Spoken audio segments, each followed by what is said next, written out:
MCU का universe ending spectacle होगा Avengers secret Wars पर कैसे कनेक्ट करेगी डेडपूल एंड वुल्वरीन इस बड़े स्पेक्टेकल मूवी के साथ। चलिए इस पर करते हैं थियोराइज इस वीडियो में कैसे डेडपूल वुल्वरीन सेटअप कर रही है एवेंजर्स सीक्रेट वॉर्स को। उससे पहले लाइक सब्सक्राइब कर दीजिएगा, नोटिफिकेशन घंटी भी बजा दीजिएगा ताकि अपडेट मिलते रहे आप लोगों को। और वेलकम टू द चैनल जो प्लेटफॉर्म है एमसीयू, डीसी और फिल्मों की हर खबर का just a review. Deadpool and Wolverine में एमसीयू में पहली बार आ रहे हैं एक्स-मेन की फिल्मों से दो आइकॉनिक किरदार और हॉलीवुड के दो सुपरस्टार्स रायन रेनल्ड्स और Hugh Jackman in the roles of Deadpool and Wolverine respectively. Oh, hello. तो ऐसा हो सकता है कि MCU इन दो सुपरस्टार्स का इस्तेमाल ना करे अपने आने वाली multiverse saga ending film Avengers secret Wars में। इसी कनेक्शन में एक थ्योरी फ्लोट कर रही है। सुनने में आया कि जैसे लोकी सीरीज में नेक्सस बीइंग्स का फंडा डाला गया था, नेक्सस बीइंग्स ऐसे रेयर इंडिविजुअल्स हैं जिनके पास एबिलिटी है कि वो अफेक्ट कर सकते हैं प्रोबेबिलिटी और फ्यूचर को, और वो flow of the universal time stream को भी ऑल्टर कर सकते हैं। यानी मल्टीवर्स टाइमलाइन में इंटरप्ट करने की ताकत है उनमें। उसी कॉन्सेप्ट को आगे बढ़ाते हुए एंकर्स का कॉन्सेप्ट लेके आए हैं एमसीयू वाले। एंकर्स ऐसे किरदारों को कहा जाएगा जिनको अगर अपने टाइमलाइन से हिलाया गया तो उनकी रियलिटी खत्म हो जाएगी, यानी कि हिला तो खत्म। आर्टिकलों में ये भी शामिल है कि 616 में ये एंकर होगा टॉम हॉलैंड का स्पाइडरमैन। ऐसे ही डेडपूल के यूनिवर्स में डेडपूल ये एंकर होगा। फैंटास्टिक फोर जो खुद अलग यूनिवर्स से आएंगे वहाँ रीड रिचर्ड्स ये एंकर होगा, यानी कि पापा पास्कल।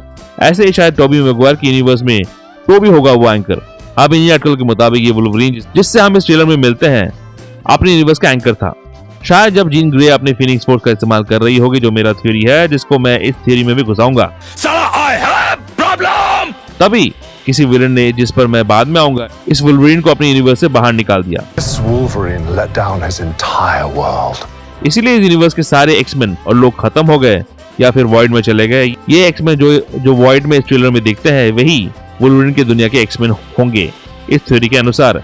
इसलिए वुल्वरीन से गुस्सा है कैसेंड्रा नोवा, क्योंकि उसे अपने यूनिवर्स से इस यूनिवर्स में आना पड़ा जहां एलाइज जैसा राक्षस है, और वो इस वुल्वरीन से बदला लेना चाहती है। वो विलन जिसने इस वुल्वरीन को अपने यूनिवर्स से हटाया वो इन रिपोर्ट्स के मुताबिक होगा कैंग द कॉन्करर। हालांकि कैंग के रोल को निभाने वाले जोनाथन मेजर्स की कन्विक्शन की वजह से निकाल दिया गया है। आर्टिकल है कि कैंग को रिकास्ट किया जा सकता है एक नए एक्टर के साथ जो कैंग की कहानी को एटलीस्ट अगले अननेम्ड एवेंजर्स मूवी तक आगे बढ़ाएगा। टाइटल क्या होगा उसका वो पता नहीं, क्लियर नहीं है अभी तक। अटकलें तो ये भी है कि ये वाला वॉइड जो इस ट्रेलर में दिखा है जहाँ एक्समैन और दूसरे किरदार है वो बाद में बन जाएगा बैटल वर्ल्ड, एक ऐसी जगह जहाँ सीक्रेट वॉर्स घटित हुआ था कॉमिक्स में। वैसे सीक्रेट वॉर्स का एक कॉमिक ट्रेलर में भी दिखा था पिछले वाले ट्रेलर में। इसका यहाँ होना इसी तरह इशारा कर रहा है कि यही जगह बैटल वर्ल्ड बन जाएगा। तो ऐसे सेटअप हो रहा है सीक्रेट वॉर्स जहाँ कॉन्सेप्ट ऑफ एंकर को इंट्रोड्यूस किया जाएगा। अब ये सब सिर्फ थ्योरीज है स्कूपर्स के थ्रू, इस पर कोई भी पुष्टि मिली नहीं है अभी तक। अगर हिंट हुआ तो आप जरूर वीडियो बनाएगा बाप। बस पीठ थपथपाते रहो with like and subscribe. Comment section में बताओ आपकी थ्योरी क्या है, कैसे सेटअप हो रहा है secret Wars. Deadpool and Wolverine से रिलेटेड वीडियोस आखिर में है और डिस्क्रिप्शन बॉक्स में भी चेकआउट कर सकते हैं। और ऐसे एमसीयू रिलेटेड वीडियोस के लिए देखते रहिए जस्ट इन रिव्यू।